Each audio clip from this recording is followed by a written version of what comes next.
Sal. And I'm Amel. And what's in the program tonight?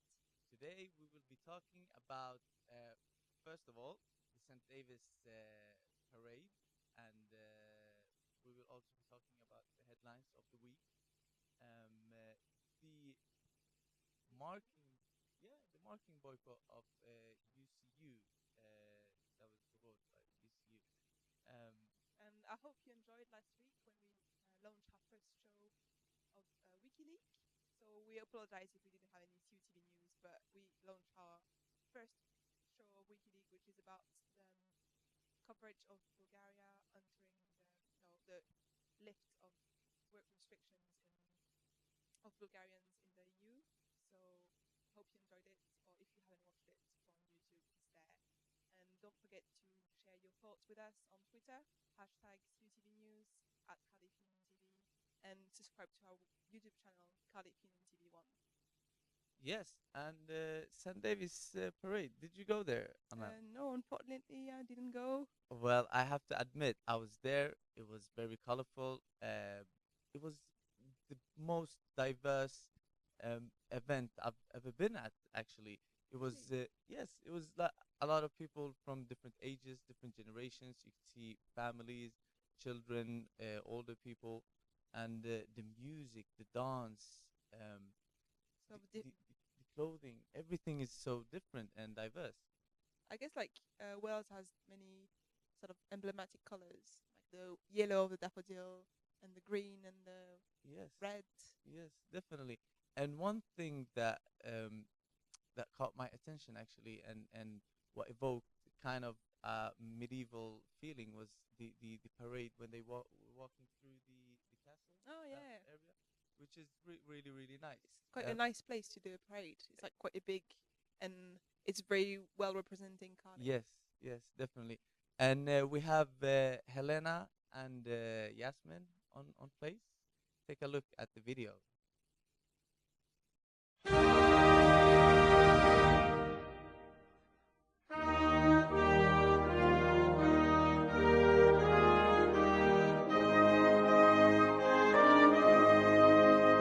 Well, he's the patron saint, and we celebrating him as a symbol of our Welshness and our nationhood.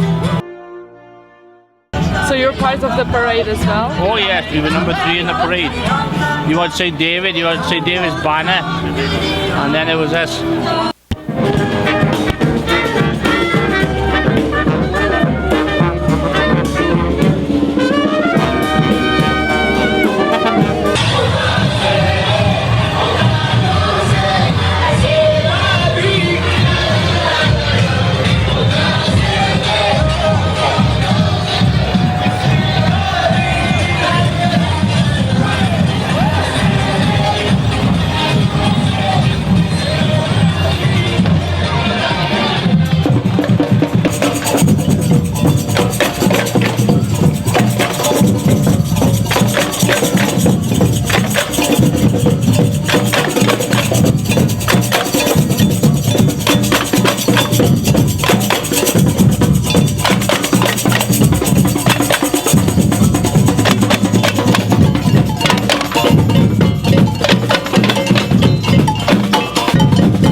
What you're seeing now is a traditional and very much a part of our musical heritage, Valley's Jazz Band as we call them, dressed magnificently and making great music as well.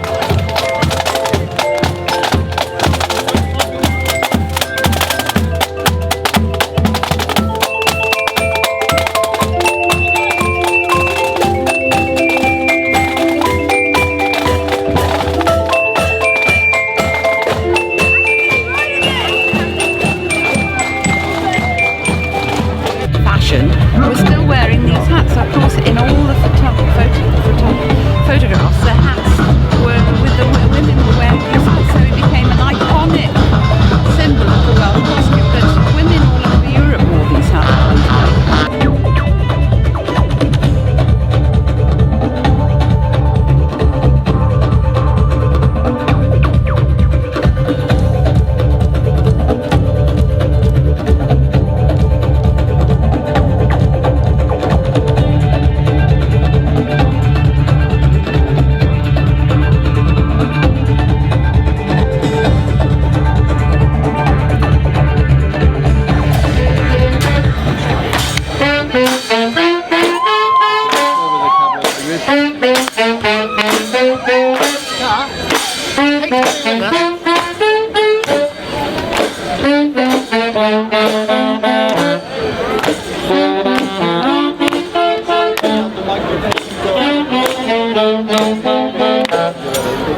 Well, that was lovely footage from the parade. It was really colorful. Did you see? Yeah. That's exactly what I'm talking about. It was very diverse, a lot of children, nice music, dance, colors, I, r- clothes. I really regret not going. Yeah, It's like my final year, so it was the last time I could actually go. might So can come next year. yeah, I'll Do come something. all the way from wherever I'm going to here just for the parade, I think. Definitely, you wouldn't regret it. Well, now we're going to the headlines. Yes. So it has been announced today that BBC Three is going to go online rather than on screen. So it's part of the BBC cuts that are going on recently, and because the target audience, which is 16 to sort of 25-year-old people who mostly watch iPlayer, they decided to move BBC Three to an online only version, and it still has to be sort of decided by BBC Trust. So we'll keep you updated about this. Definitely. And we have a very recent announcement that the Lash will have the last varsity event at the 9th of April. So everybody get them tickets because Yeah, you won't get them. it's the end for the iconic Night of Solace, the Exactly. Lash. Exactly. It has been going on for years, and now it's ending. Exactly. So you don't want to miss that. Exactly. You Go buy want your you tickets. yeah, you don't want to stand the 9th of April by the doors and not get in because Yeah, it's going to be the everybody will last have the tickets. last ever Lash. Yes, yes. And we move on to Ukraine and Russia. The conflict has escalated like never Mhm. before. Um, United Nations representatives have had a lot of meetings, and basically America they're uh, putting sanctions on Russia because of the military pressure they put on Ukraine. And the situation is a little bit more complex, and but I'll try to break it down for the CUTV viewers. And basically, what the situation is about is that Russia has a lot of interest in Ukraine, and with the new government, which would lean more towards the EU, would be unprofitable for Russia. So There has been a lot of sort of protests recently. yes, We've covered that in one of the previous episodes. So basically, the Ukraine government was going closer to Russia than the EU, and the people were not really agreeing with it. So exactly. there had been a lot of protest and repression. Yes, yes, and the conflict really is complex, as I said earlier. Uh, Germany, for instance, they're worried about their gas that they get from Russia, so that's why they can't really, agree on the sanctions on It's Russia. quite delicate Yes, issue because yes, there's a lot of things going on, like on sort of a lot with of things on Russia. stake. Yeah, and so y- Russia is, violating international obligations, and that's why this has to stop. That's what Obama says in his recent statements. However, the U.S. they will provide $1 billion, approximately $1 billion, for the Ukrainian government to stand on its feet, but the Russians are highly uh, against that position, basically. and we'll keep you updated in the next episode because everything is sort of going really quickly. Every day Yes. there's new headlines, so we'll keep Yes. you updated. All right. And we'll move on to the UCU proposed marking boycott. So basically, we've covered in the previous episodes the strike that has been going on over the protest on pay cuts. Yeah. So over 8 years, there has been 13% pay cuts for university staff, and there has been a lot of strikes, which haven't really led to any proposed increase of pay. So the UCU is now going as far as proposing a marking boycott. So it would mean that the members of the UCU, so lecturers in Cardiff University who are part of the UCU, would not mark any exams or essays, which is kind of worrying the university and the student union because it could have like a lot of consequences on students. Students, definitely, because in what date do they start what date does this start?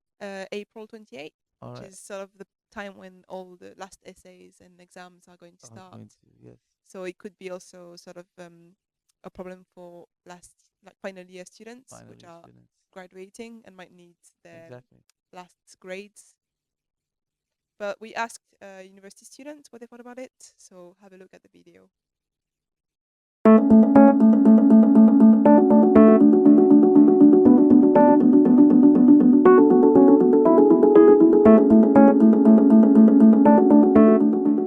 So what do you think about the UCU members not marking any essays and exams to protest over the pay cuts? I think it'd be pretty useless because you're making us do essays and exams and then we find out we're not going to get a grade and it just wasted our time, all that work and effort, all that researching, all that, referencing, stress, etc. Like, it'd be really annoying because you submitted it and they're like, oh, you're not going to get marked for it. And then what kind of grade would you get? And you want to know, don't you? If you did really well or if you did really bad, and then you could, obviously improve in that. I think it would be very disruptive, as in the sense that it will completely prevent anyone from having any sort of notion as to their level of progression within the university system, especially as it comes up towards exams. These are the times that people are probably going to need that sort of feedback the most.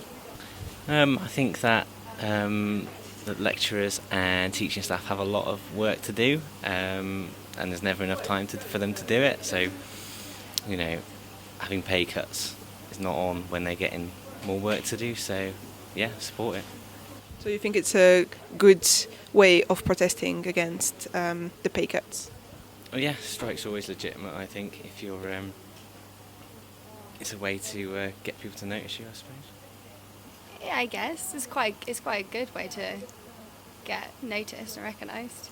I don't think it is. I just think it's really silly, to be honest with you. It just doesn't make any sense. I don't think they really thought it through because, what could we do? Everywhere you went, you did exams and essays, and everywhere you went, you had to get assessed on it.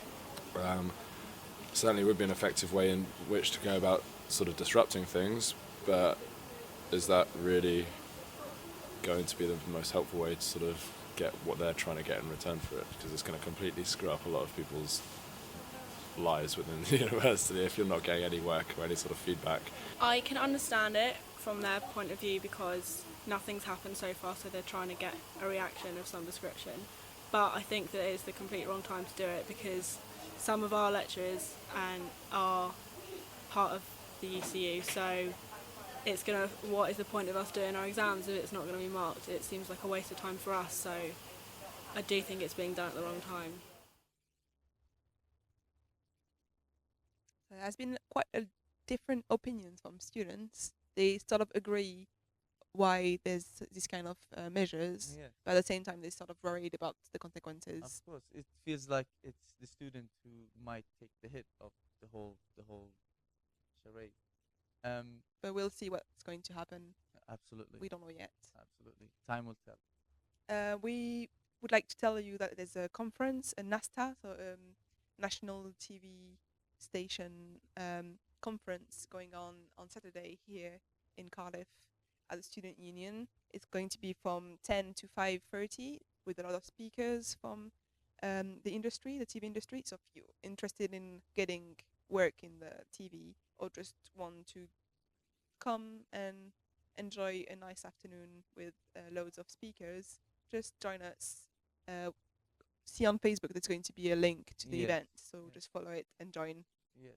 it will be a great day with great speakers. There's going to be and people from other stations, from the BBC, ITV, you name it. So this was everything from us, CUTV News. Thank you very much. I'm Sal. And see you next week. Bye.